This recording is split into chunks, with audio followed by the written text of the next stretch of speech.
All right, welcome to the show, Mr. Omoyele Sowore. Many thanks for creating time to be on the show today. Let me start by saying, how you doing? Where were you coming from today? Because I realized that you had different engagements. Well done. Yes, I'm coming from the Apostolic Roundtable, somewhere in Lekki today. So it's been an amazing time out there with Dr. Bolaji Akinyemi, who put together this gathering. It's amazing, where we met with some members of the Christian community to discuss our agenda for Nigeria in 2023. Talking about Christian community, I think, I will touch on it, in terms of how the religious, community as well have taken the center stage when it comes to spreading the word. But, Absolutely. Let me start by opening the show with the budget. I feel that the budget for this, fiscal year 2023, the subject to approval was just read last week. We all saw it on socials, indicating that the debt of 77 trillion naira, is what whoever that will be coming in will take on. So if you are coming in by May, so to speak, Omoyele Sowore, regarding the upcoming election on the 25th of February, I want you to please help us, digest what you'll be doing with the volume of debt and the amount of work that will be expected of you, knowing that, the office of the presidency will first of all have to look for how to strategize regarding these debts that we have in our neck. I think I've spoken about the budget before, and there are components of it that's not totally in tandem with the budgetary processes and laws of country as it stands today. But having said that, because that's not the argument today is how to deal with debt overhang. The problem in Nigeria is not the debt to GDP ratio. Apparently, we are not doing too badly in that sector. But our problem is debt to revenue. That is the amount of revenue that goes into servicing debt. And it looks like it's unprecedented, which meant that we have borrowed too much. And considering that we are not borrowing for production, we are borrowing for consumption, we are borrowing to pay salaries. Those are not the kind of things you borrow for. And I've been quoted elsewhere saying that the current regime has borrowed Nigeria back to the Stone Age in terms of the debt overhang. But here is the good news. Coming in as a credible candidate and president of Nigeria on May 29, 2023, you can completely talk to partners, if they call themselves development partners. Okay. Yes, I want to believe they are development partners. That we want to pause repayment of debt for now and use what ought to have been used for paying debt for a few years to engage in capital development of the country. So you look at the debt servicing and the capital, the capital part of the budget is almost the same, about 6.2 trillion, 6 point something trillion each. So that means we have just not enough to do anything. Everything is going. So assuming we can combine debt servicing, which is 6 point something trillion, to the capital sector of the budget, the capital budget, you will discover that we can do a lot more. And we should be able to ask that question, and we should be able to make that request that we want to pause repayment. This happened to Greece before, it happened to Argentina, it happened to Turkey at a point where they said, look, we can't just carry the debt burden further because it won't let us develop. And that's how Turkey became the place to go to in Europe, anywhere else before you travel anywhere else. They developed their country. But all of this needs sincere leadership, because if they pause debt repayment for you, or they give you more debt under simpler terms or lower interest rates, and you are still binging on your irresponsible ways of doing things, you are not going to get very far before your country's economy collapses entirely. All right, many thanks for this submission. I like the angle where you're talking about sincere leadership, and I want to concentrate on power of character, because talking about character for me is key. I was under the wings of Dr. late Miles Moron, and one of the books that he published was The Power of Character, especially when it comes to our leaders as individuals, are the foundation from where we are coming from, which I feel that it tilts towards integrity, it tilts towards credibility of the candidate that we should put in the corridor of power in terms of presidency come 2023. So I would like to refer to one of your statements, regarding the former president Olusegun Obasanjo, in terms of endorsements as Yes. One of the failure you said. Yes. And I'm not campaigning for anyone on this platform, but I know Peter Obi has a track record. I stand to be corrected, because there are different reactions to it. A track record of, what he has done when he was in the corridor of power as a governor, in terms of the trace, the access, and of course, will I say measure to his performance, so to speak. So, coming back to you, I feel that, many people may say that, oh, you've not assumed any public office before, and can they measure the standards of your performance of governance is what people are asking if we are paying attention clearly. So how do we juxtapose this comparison and making people understand that you don't have to get to the corridor of power to have the leadership skill to change the situation that we are in our country today? I'm glad that you mentioned Miles Monroe in your opening statement question. That I don't know, he led a church, right? And I don't even know the size of his church, but he had such an impact on people who want to be motivated that they don't ask the and size also the of business front. Yeah, or the business community. He's had such powerful words to deliver from him, motivates people. I didn't know him close to the time he died. But what I'm saying is that leadership has nothing to do with spending public money. It has nothing to do with putting bogies together and claiming that, oh, this is my achievement and things like that. That's why you find countries when they're in need of leaders, maybe it's wartime or crisis time, they reach deep inside and look for the person with the best character amongst them, not the former leader.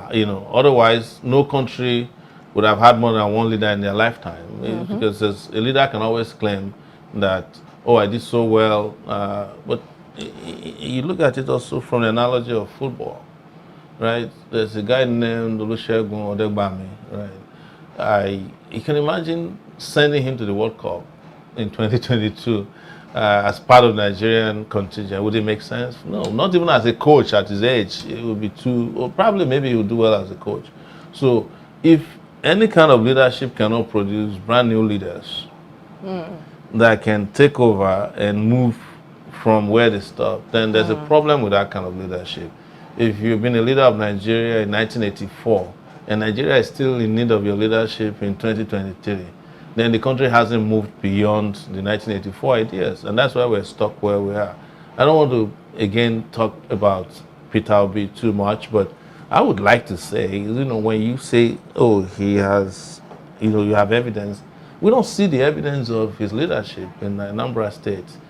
As of today, I've been looking for a road that he constructed, and that is still there, none. But I can find a road called Motorway in Ghana that Kwame Nkrumah constructed just outside of Accra. It's still there, intact. And you should Google and find out about this. So, or schools that were built that we say, well, they're doing so well these days. There's a healthcare program in the U.S. called Obamacare. To today, it's still in existence. Well, some people still have different reactions. So I don't want to. The reason I'm reacting that way is not because I'm contesting. Even if I wasn't contesting, I would still be critical of anybody who presents himself or herself as a future leader for this country. Because for me, leadership is everything, right? And I mean it personally, because a leader in this country sent me to jail in the 90s when I was a student activist asking for democracy. Those kind of leaders are still around to send me to jail in 2019 asking for the same democracy. So those of us who are always in trouble from bad leaders, we have more passion sometimes. We are more interested in seeing that this kind of leadership don't return to the political scene in Nigeria. Because when they're looking for people to get in trouble, we get in trouble first. As an activist. As an activist. Because we continuously challenge terrible leaders. But we did it up to the point where when I decided that it's not enough to just say leaders are bad. If you have the characteristics of a good leader, you are convinced and you have conviction, and you have the exposure, you have the capacity in your view, and you convince people, why don't you get in there instead of just being a perpetual activist? That's what got me into contesting for presidency 2019 and now. So, listening to all that you've shared thus far, there are different reactions to this, if you ask me, in the sense that, yes, I understand that since 1984, someone who has been in the corridor of power should not still be relevant in terms of, wanting to endorse somebody, and all of that. But I feel that the experiences of the old, we need it in terms of how to navigate the challenges that we found ourselves today. So if tomorrow, let's say for instance, if Obasanjo or any other ex-president, so to speak, had backed your candidacy, some people could have said, oh, it's an endorsement for failure, knowing that you don't have the know-how on how to navigate the corridor of power because you've not experienced it. Some people can also come from the angle of, oh, this person I've been to jail. People react to all sorts of things. That's what our leaders, so to speak, all of them have been to understand, but what is not going to happen in my own case is you're not going to find a former Nigerian leader endorse me for office. It'll be hard because when they were actively in government, I made life hellish for them because they failed. And that's why I specifically use the word failure in terms of this particular endorsement. So let me tell you, if you did well as a former leader and you have created successive leadership that made the country work, you won't need to be hustling. I want to use the word hustling for endorsement. You won't need to be the DG to candidate in 2023 when you have been coming since 1979. But let's look at your record. In 1979, what did you do? You failed the country in terms of leadership choice. 1993, you failed the country in terms of leadership choice. In 1999, when you became the leader, you failed the country again. When you had to make a choice in 2007 after your third term failed, you chose a dead man, practically a dead man, to lead the country that you knew was very volatile. The choice of Yar'Adua and their refusal to admit that he was dead almost destroyed Nigeria. So, and after Yar'Adua, you chose somebody who you had to write a letter a few months later that is corrupt. So, how do you consistently trust the character of a man who has never made the right choice? When you talk about the consistency of the character of the men, so to speak, some may want to also discredit the integrity, or will I say the credibility of both the APC and the PDP right now, because they are the candidates in persons of Alhaji Atiku and Asiwaju Bola Ahmed Tinubu. But it still remains that they have done a thing or two. Mr. Omoyole Sowore, let's be frank here, especially when it comes to their previous spell of governments, whether they failed, whether they did not do well or not, in terms of all the things they have done in the corridor of power. But Nigeria is much, to be realistic on this platform, we are more attuned to them when it comes to other parties, so to speak. When you hear even most people in the on the streets of Nigeria, people only think that it's only APC and PDP that is relevant right now. So what's your party doing right now, to win the Nigerian crowd from these two parties? I don't want to use the wrong word to describe them. They are political parties, in the sense that they are registered political parties. But if you look at the real definition of political parties, these guys don't even meet the definition of parties. But let's assume they are parties. I agree with you that both parties have failed. The thing that people are also not talking about is that the so-called third party that people talk so much about are also an overflow of these other two parties. So Atiku was in APC and he's in PDP now. Nigeria is the only country where people can go to bed in one political party. By the time they're going to bed, they're in APC. By the time they wake up, they're in Labour Party. There's no ideology guiding them. Exactly. So that's where I'm going. It's like we don't need to argue too much about it. We look at their records. I don't care what people say that maybe they've done one thing or the other. What ought to have been done is to make this country work, make it function, and make it competitive. And it's not doing any of those things. Those were the things they promised in their manifestos when they came in 1999. Obasanjo, Atiku, and Asiwaju, who was the Lagos State governor. And most people believe that Lagos economy is bigger than a lot of West African countries or African countries. But what did he do with the economy? You created a Lagos in which every funnel of the economic development in Lagos go into your back pocket. That is not the kind of leaders that makes countries work. And we are saying that people have a right, and we are encouraging them to reject this kind of backward leadership. So your last question is what we are doing. We are all out there moving mountains, we have structures. You know, our structures are so strong. As of 2019, after the election, we are the same people that called out people for Revolution Now protests that led to my arrest and detention. We operated in over 26 states on that day alone, August 5. And the federal government can testify to. They deployed gunboats, police, army, navy. So structures that can take the bullet are not weak structures. What we have not had, which I will admit, is that because we have not been involved in and engaged in corruption, we don't have deep pockets that, you know, can, bring out people to attend big rallies, even though they know that the rallies don't. So are you saying those rallies are, you know, staged? They are transactional rallies. You know, when you weaponize poverty, you can get anybody, for that matter, to attend your rally. When I say anybody, except the few very rich ones. But I have also said it publicly, and this is empirical evidence that I gathered as a political participant in the current dispensation and the last one, that I've been to a place before where APC finished rally, people stayed at the stadium in Akwa Ibom State specifically and waited for the PDP rally the next day. When they saw us and heard we were in town, they came to us and said, do you want us to bring people to your rally? It's 10 million naira. Give us your t-shirts. We'll be at your own the third day. And I was shocked. Imagine what the kind of country and the kind of citizens we have when it comes to stomach infrastructure. Yes. But staying away from that, I like the angle in one of your submission earlier where you're talking about investments. You know, I want to touch about the human capital right now because, you know, according to you, I want to quote you because you said technology is the most lucrative industry right today now. in Nigeria in terms of human in capital. The world. Yeah, and you further stated that, you know, investing is a petrochemical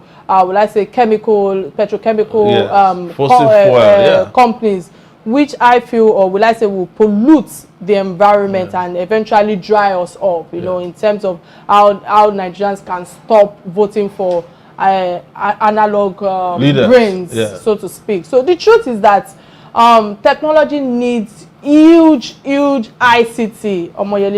We need to be transparent. And when it comes to database management and the likes and all of that, you know, I'm not so savvy when it comes to that, but at least I've read quite a number of things when it comes to technology, knowing that technology have taken the center stage of our lives today. So now a country like Nigeria, you know, serving debt with around, I think, 10 to 78 trillion, so to speak.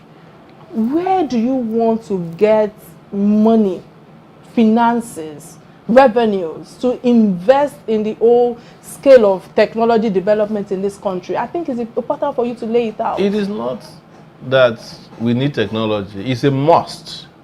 I'm just coming from the Apostolic Roundtable, where I said, and I'll repeat it here, that technology is so important as a bedrock of the future, that a Lagos traffic of today will become a thing of the past in the next 10 years if we make the right decision in investing in technology. And this is why. In the next 5-6 years, there will be approving of drone taxis. Drone taxis. What is drone taxi? 5 of us want to travel, or anybody want to travel to Lagos Island from mainland. You call your drone taxi, it lands on a field near you, you have already paid for your transportation, and it takes off and drops you where you're going.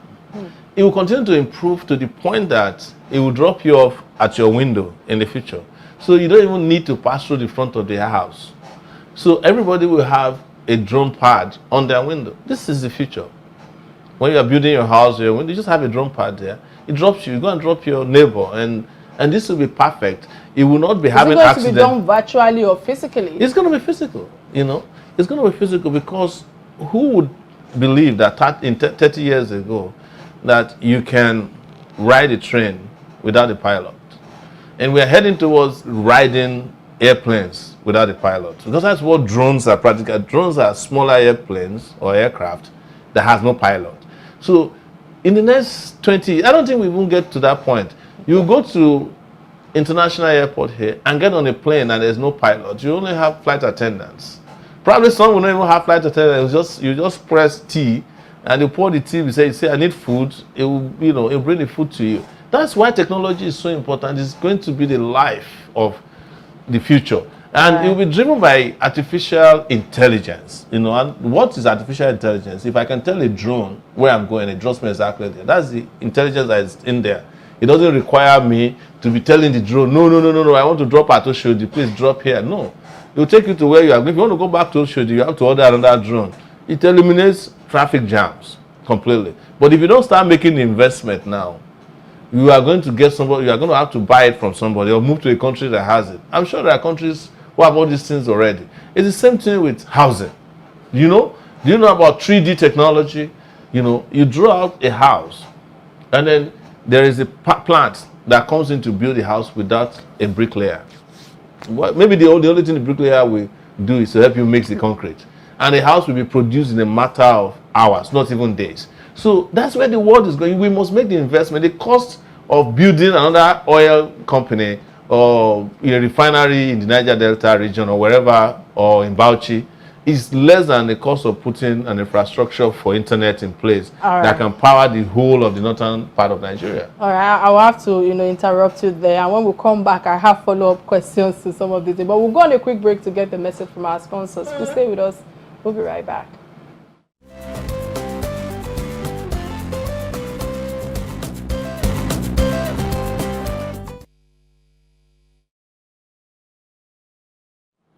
All right, glad to know you're still with us. In case you're just tuning in, this is Real Talk with Kike, where I've been having candid conversations, yes, about the issues that matters to you and I, that matters to us the most. And of course, on today's show, we are talking about the topic that is at the forefront of everyone's mind as the general election, approaches. Of course, the credibility, the integrity of the presidential candidate has been one of the major highlights on this platform, apart from you talking about investment, because we need revenue to actually, take on all the challenges that we have on right now. And of course, I have Mr. Sowore, who have been throwing a lot of light on this. And let me quickly use this opportunity to open my phone lines. Remember, you can be part of this conversation by calling the studio number 0809887 77400 is showing on your screen right now. And of course, we're streaming live on Facebook and YouTube, both on Real Talk with Kike platform and of course on Silverbird platform.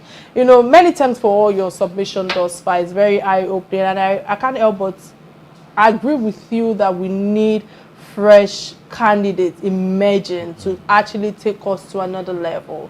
And as a political activist, with all that you have shared thus far, many may see you as an embankment, that's the word I'm looking for, to presidency as a right of vengeance, against the current or the past government. You two have said how you have, challenged them or lend your voice. I would like to use that word, lend your voice, because, we need people who can lend their voices, in terms of what our president or people who put in the corridor of power, how they can be held accountable for all the things that they are doing. I must say many thanks for all of that you've been doing in the past until date. So many are yet to, align with your candidacy, just as much as the ruling parties as well.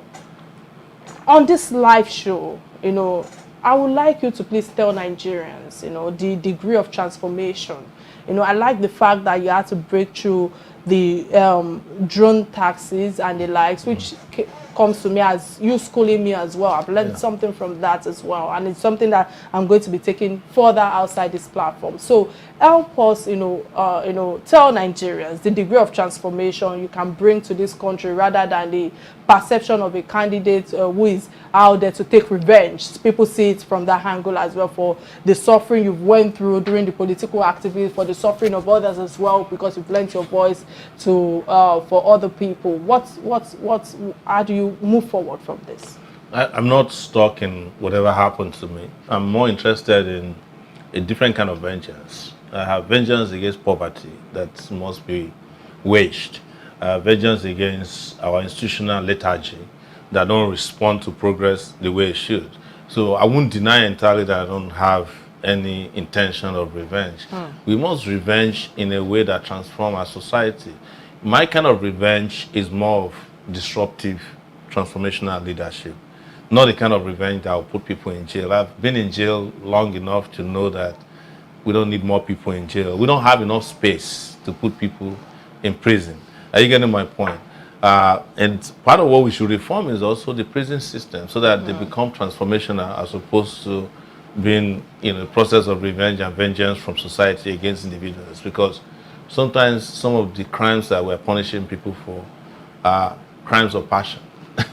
As people say, or crimes that's related with poverty, hunger, starvation. There are people who are spending 20 years in prison for stealing chicken, and we have our leaders who are stealing in billions, yes, in dollars. So, the guy who was sent to prison in Osun State for stealing the governor's cell phone, and the governor doesn't steal cell phones, he steals cell phone companies. So you can imagine that these are things that must all be reformed. So I would be very clear, but my interest is transformational leadership that is driven by disruption. That everything that is difficult now, we break it down and ensure that they don't take so long to do. I don't want a situation where you want to register a company and you have to go to Abuja at the CAC. You should do it online. You want to vote from your house. You want to send your children to school, do it virtually. If you can't send them to school directly. I want to break down the classroom system. I want to bring a future of technology and healthcare to telemedicine.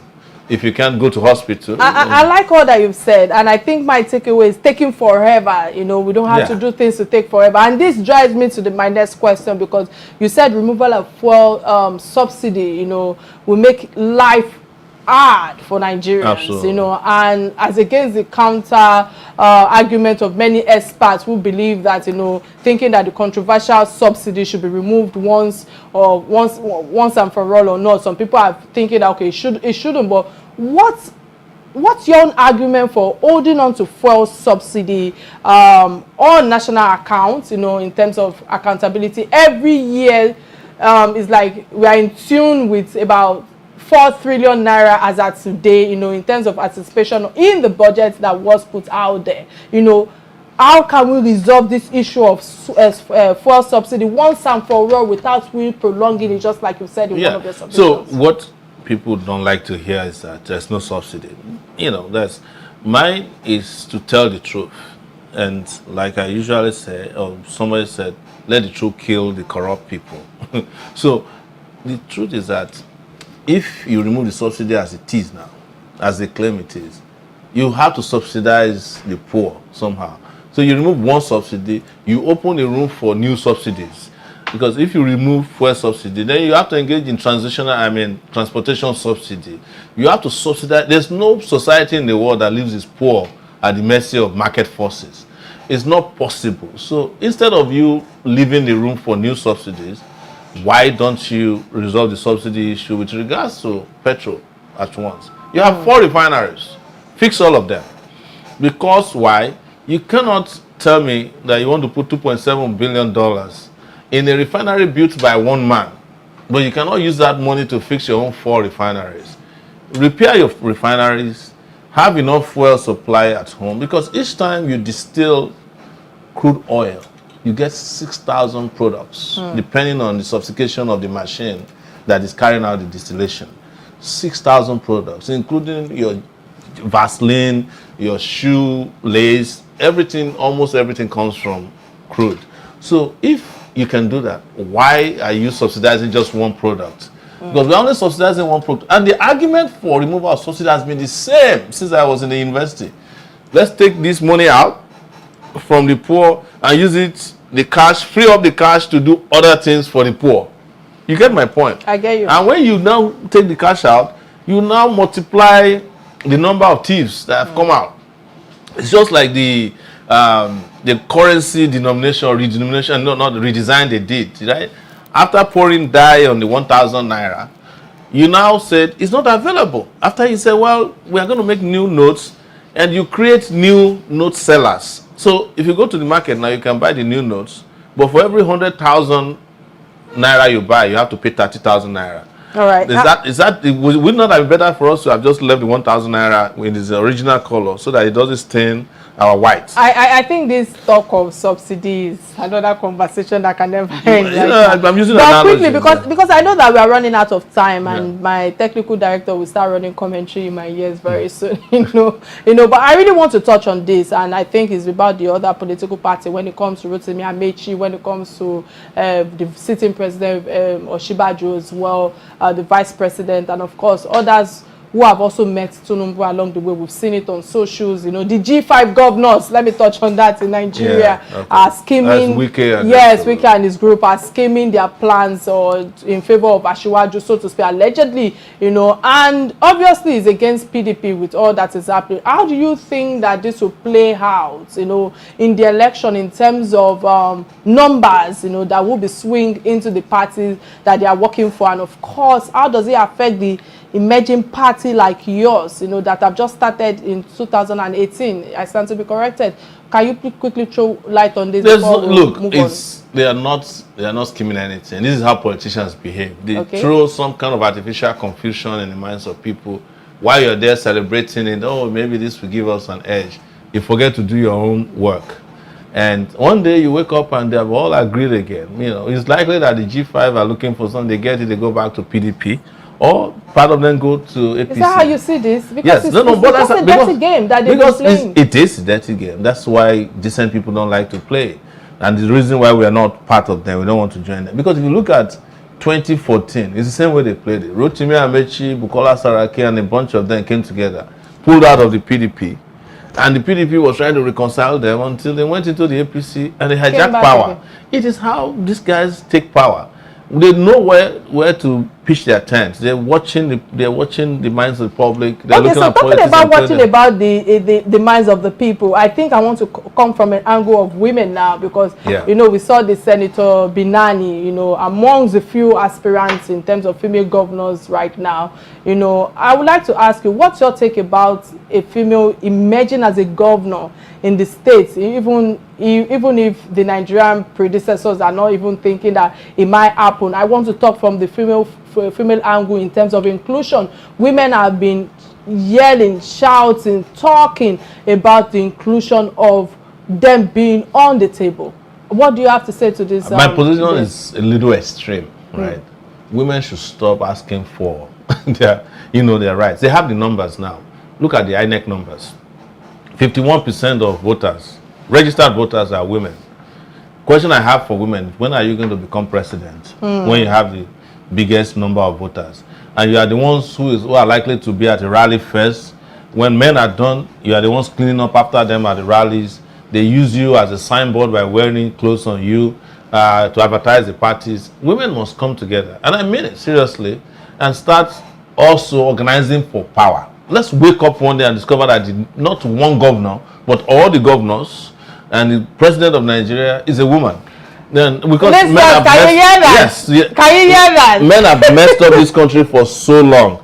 It's time for women to take leadership. All right, many thanks for that. Many thanks for that. I think this might be my last question to you, and it's important for me to ask you, knowing that you're an activist, and I have heard you, constantly talk about peaceful protest and all of that. 2 of Yoruba Nation agitation were killed, in the recent rally that took place by the policemen, according to the reports I read, because I have to always put a caveat to it, And the fact that we have series of all of these disturbing reports of police killing innocent Nigerians again.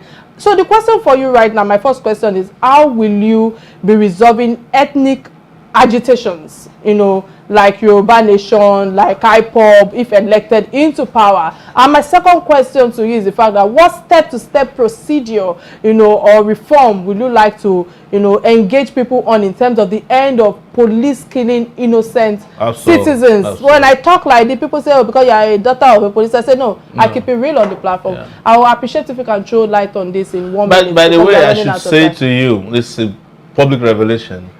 Your dad was a police officer who once handled my case, but we'll discuss that at another time. But he was a fine police officer. Thank you. I know all the agitators in this country. I know why they're agitating for, and mostly all of them are about justice. And I was the first probably to condemn the killing of the Yoruba national agitators, yes, because Nigeria keeps getting it wrong. You cannot just open fire on peaceful protesters. You must have a way to diffuse ethnic related or nationhood agitation for, agitation for nationhood. One, it's a fundamental right for people to say, well, we're tired of this marriage, we want out of it. And when you want to address that, it's not an AK-47 issue. It's not going to solve it. We have told them about IPOB. They kept making them, look at the Southeast now. They may not even be able to vote in the Southeast in the next election because they bungled the opportunity to have had, dialogue to resolve it. So the second thing about the police reform we needed. First, I'm going to take away from our police assault rifles and weapons in our cities or in public places.